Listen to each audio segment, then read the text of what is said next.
There is a destroyer tied up at a pier in Mount Pleasant, South Carolina, and on most days, there are children running along her deck. She is a museum now.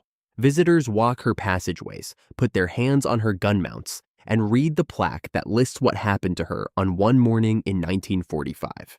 9 aircraft and bombs struck this ship in 80 minutes. She should be on the bottom of the Pacific Ocean, 30 miles northwest of Okinawa, in water too deep for anyone to reach. The only reason anyone can stand on her deck today is a sequence of margins so thin that any one of them could have gone the other way. So here is the question, stated properly.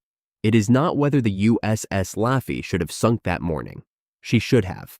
9 impacts on a 2,200-ton hull is a sinking, and other destroyers at Okinawa went down having absorbed a fraction of it. The question is which specific moments saved her, and there are 3. 3 separate margins, none of them connected to the others, and all 3 had to hold. What follows walks each one, stops there, and asks what happens if it falls the other way. Because one of the 3 is the entire reason a ship is tied to a pier in South Carolina instead of lying in 600 fathoms of water. Start with why she is out there alone. Somebody in the 5th Fleet did a piece of arithmetic that nobody enjoyed.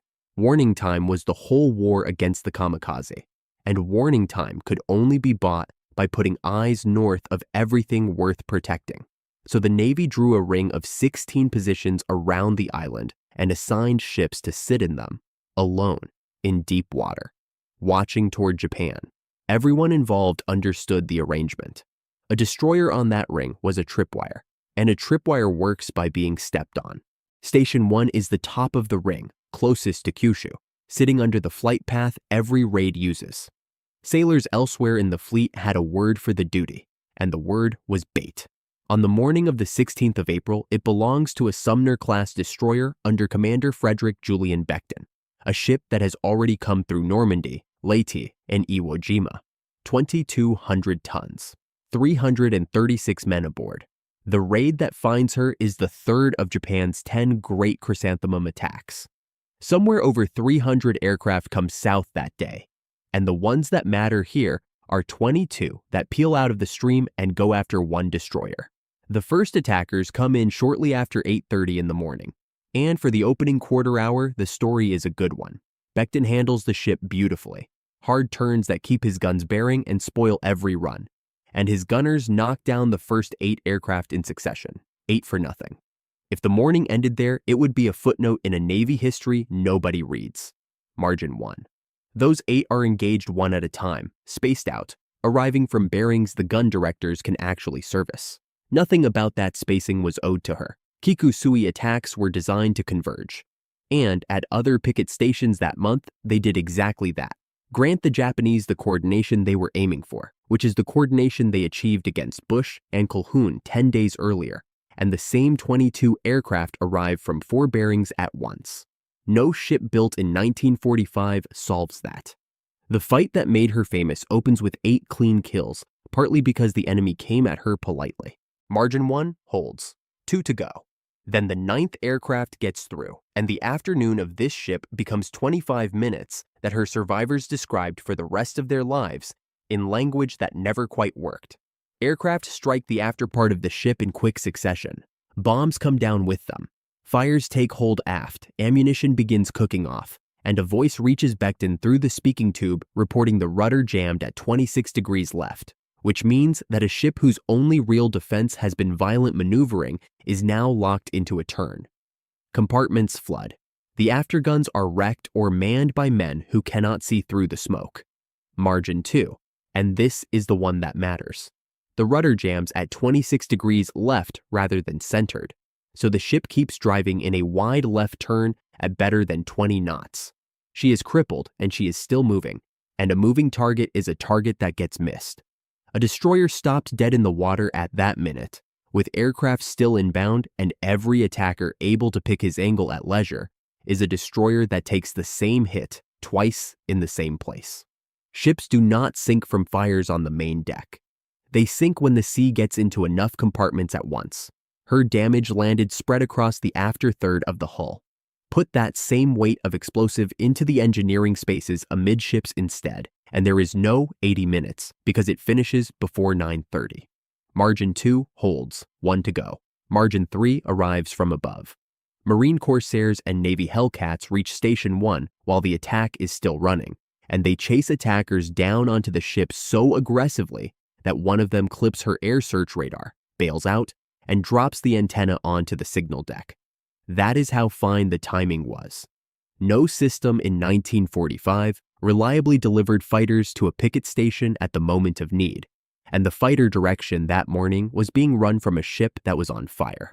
They arrived anyway, 10 minutes later, and the last several attackers find a destroyer with her after guns wrecked, her rudder jammed, and nothing overhead.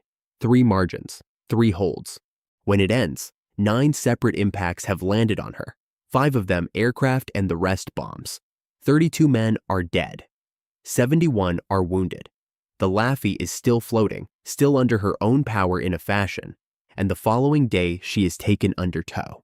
She will not come out of dry dock until September, by which time the war is over. The Navy gives her a Presidential Unit citation, and somebody gives her the name that sticks, the ship that would not die, which points at something worth saying plainly. Strip out the 80 minutes, the 22 aircraft, the 8 kills, the citation, and the nickname, and ask what actually kept 304 men alive that morning. It was not the 5-inch guns, because the aftermounts were gone. It was not the radar, because a Corsair knocked it onto the signal deck. It was a slab of steel underwater, jammed at an angle nobody selected, that kept a burning ship moving in a circle when standing still would have killed her. The most important object aboard the USS Laffey on the 16th of April, 1945, was her rudder, and it saved her by braking in the right direction. So take that margin, the largest and most plausible of the 3, and let it fall the other way. The rudder jam centered instead of over, or the 2 bombs that struck aft land 40 feet forward. She loses power. She goes dead in the water at roughly minute 40, on fire, with the attack still running. The most immediate consequence is not strategic. It is arithmetic in the water. At that moment, she has better than 300 men aboard, most of them alive, many of them below decks in engineering spaces that are about to become the reason the ship goes down. Compare what happened to the destroyers that did sink on this duty.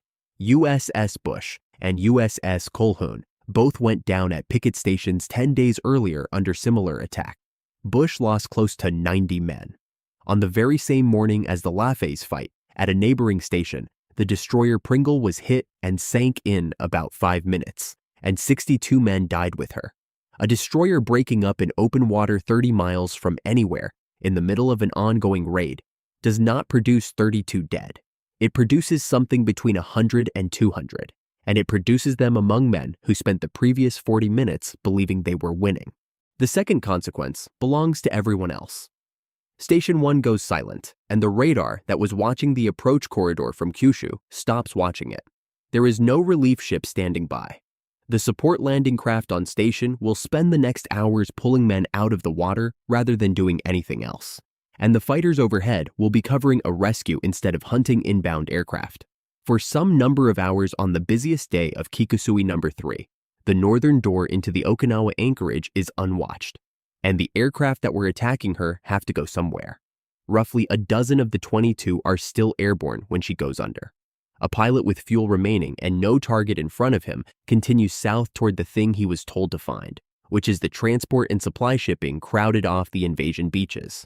Those ships carry troops, ammunition, and aviation fuel, and they are not maneuvering at 20 knots with a superbly drilled gun crew aboard. A single kamikaze into a loaded transport kills more men than the entire Laffey fight did. That is the part that gets missed about the picket line, and it is the whole point of the story. These ships were not victims of the kamikaze campaign. They were the answer to it. Every aircraft that spent itself on a destroyer 30 miles out was an aircraft that never reached a troop ship, and the men on those stations understood the trade they were making. The Laffey did not merely survive 22 attackers. She absorbed 22 attackers, which is a different sentence and a truer one. So the honest ledger looks like this. The island is taken on schedule in late June, regardless. That result was decided by fuel, aircraft production, and a Japanese air arm burning itself down to nothing, and no single destroyer at any single station shifts it by a day. What shifts is the number of Americans who go home, and it shifts by a lot. But the strangest loss is the one that would never have shown up in any report. The ship that would not die becomes, in that other version, one more name on a list of 11 destroyers sunk on picket duty at Okinawa. There is no plaque, there is no legend, there is no pier at Patriots Point, no school groups filing through a passageway, no 90-year-old man in a ball cap standing on a deck he last saw when he was 19 and explaining to a grandchild what happened right here. The Laffey is remembered because she came back.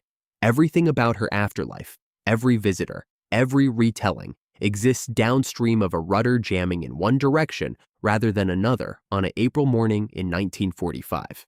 Nearly her whole crew walked off that ship. Most of them lived long lives, and almost none of them thought of themselves as lucky, because 32 of their friends did not. The truth is harder than luck. They were saved by a captain who never stopped conning his ship, by gunners who kept firing with the deck burning behind them, and by a handful of coincidences that owed them nothing at all. That combination held for 80 minutes. It did not have to.